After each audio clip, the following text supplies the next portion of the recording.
कामिका एकादशी का महत्व। अर्जुन ने कहा, हे प्रभु, मैंने आषाढ़ माह के शुक्ल पक्ष की देवशयनी एकादशी का सविस्तार वर्णन सुना। अब आप मुझे श्रावण माह के कृष्ण पक्ष की एकादशी की कथा सुनाने की कृपा करें। इस एकादशी का नाम क्या है? इसकी विधि क्या है? इसमें किस देवता की पूजा होती है? इसका उपवास करने से मनुष्य को किस फल की प्राप्ति होती है? भगवान श्री कृष्ण ने कहा, हे श्रेष्ठ धनुर्धर, मैं श्रावण मास की पवित्र एकादशी की कथा सुनाता हूँ। ध्यान पूर्वक श्रवण करो। एक बार इस एकादशी की पावन कथा को भीष्म पितामह ने लोकहित के लिए नारद जी से कहा था।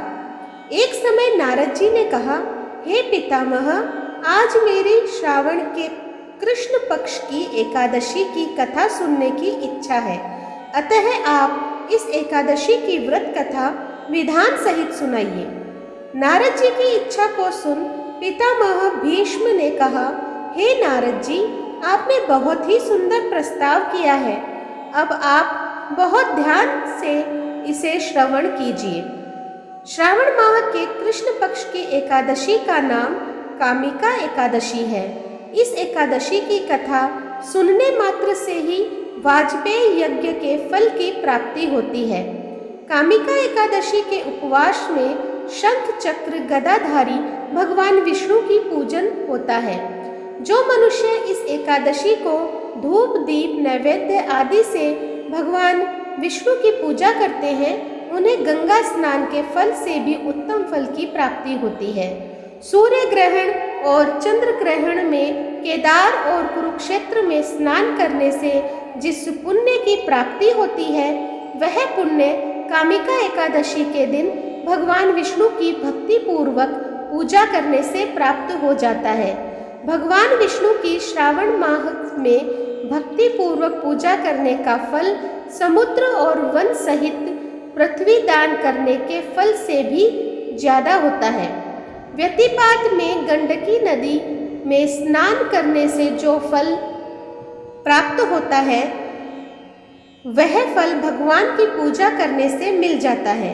संसार में भगवान की पूजा का फल सबसे ज्यादा है, अतः भक्ति पूर्वक भगवान की पूजा न बन सके तो श्रावण माह के कृष्ण पक्ष की कामिका एकादशी का उपवास करना चाहिए। आभूषणों से युक्त बछड़ा सहित गोदान करने से जो फल प्राप्त होता है, वह फल कामिका एकादशी के उपवास से मिल जाता है। जो उत्तम द्विज श्रावण माह के कृष्ण पक्ष की कामिका एकादशी का उपवास करते हैं तथा भगवान विष्णु का पूजन करते हैं, उनसे सभी देव, नाग, किन्नर, पितृ आदि की पूजा हो जाती है। इसलिए पाप से डरने वाले व्यक्तियों को विधि विधान सहित इस उपवास को करना चाहिए। संसार सागर तथा पापों में फंसे हुए मनुष्य को इनसे मुक्ति के लिए कामिका एकादशी का व्रत करना चाहिए। कामिका एकादशी के उपवास से भी पाप नष्ट हो जाते हैं। संसार में सबसे अधिक पापों को नष्ट करने वाला कोई और उपाय नहीं है। ये नारद जी स्वयं भगवान ने अपने मुख से कहा है कि मनुष्य को आध्यात्म विद्या से जो फल प्राप्त होता है, उससे अधिक फल कामिका एकादशी का व्रत करने से मिल जाता है। इस उपवास के करने से मनुष्य को यमराज के दर्शन होते हैं और न ही नरक के कष्ट भोगने पड़ते हैं। वह स्वर्ग का अधिकारी बन जाता है। जो मनुष्य इस दिन तुलसी दल से भक्ति पूर्वक भगवान विष्णु का पूजन करते हैं, वे इस संसार सागर में रहते हुए भी इस प्रकार अलग रहते हैं जिस प्रकार कमल पुष्प जल में रहता हुआ भी जल से अलग रहता है। तुलसी दल से भगवान श्री हरि का पूजन करने का फल एक बार स्वर्ण और 4 बार चांदी के दान के फल के बराबर है। भगवान विष्णु रत्न, मोती, मणि आदि आभूषणों की अपेक्षा तुलसी दल से अधिक प्रसन्न होते हैं। जो मनुष्य प्रभु का तुलसी दल से पूजन करते हैं, उनके सभी पाप नष्ट हो जाते हैं। हे नारद जी, मैं भगवान की अति प्रिय श्री तुलसी जी को प्रणाम करता हूँ।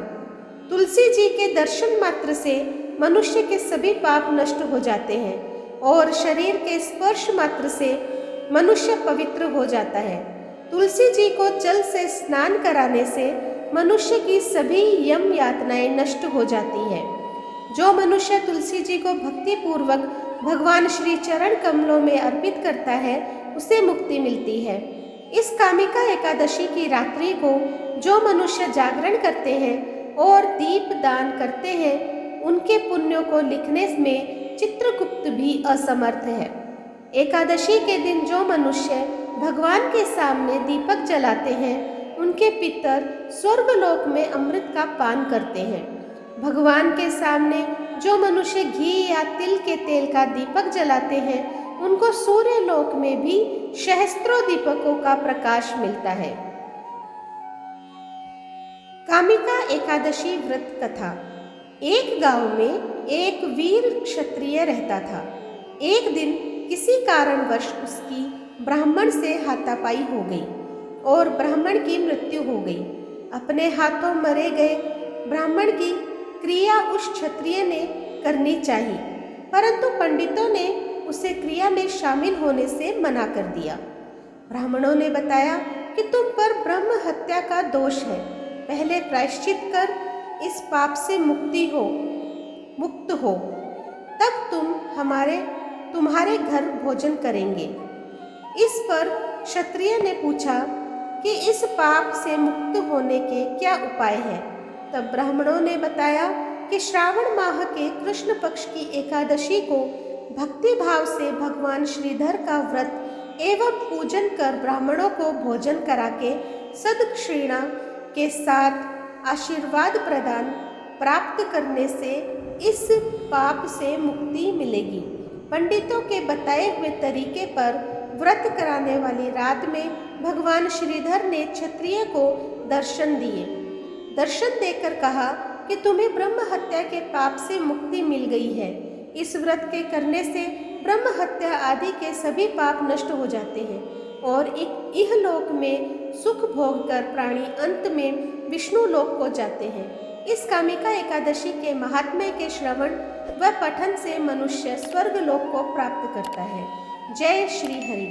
तो दोस्तों, आज मैंने आप लोगों के सामने कामिका एकादशी व्रत की कथा और उसका महत्व प्रस्तुत किया है। आप लोगों को कैसा लगा मुझे कमेंट बॉक्स में ज़रूर बताइएगा। जो लोग मेरे चैनल पे नए हैं प्लीज़ सब्सक्राइब कर दीजिए, लाइक कीजिए, शेयर कीजिए अपने दोस्तों और परिवार में, और इसी तरह मेरा सहयोग करते रहें। धन्यवाद।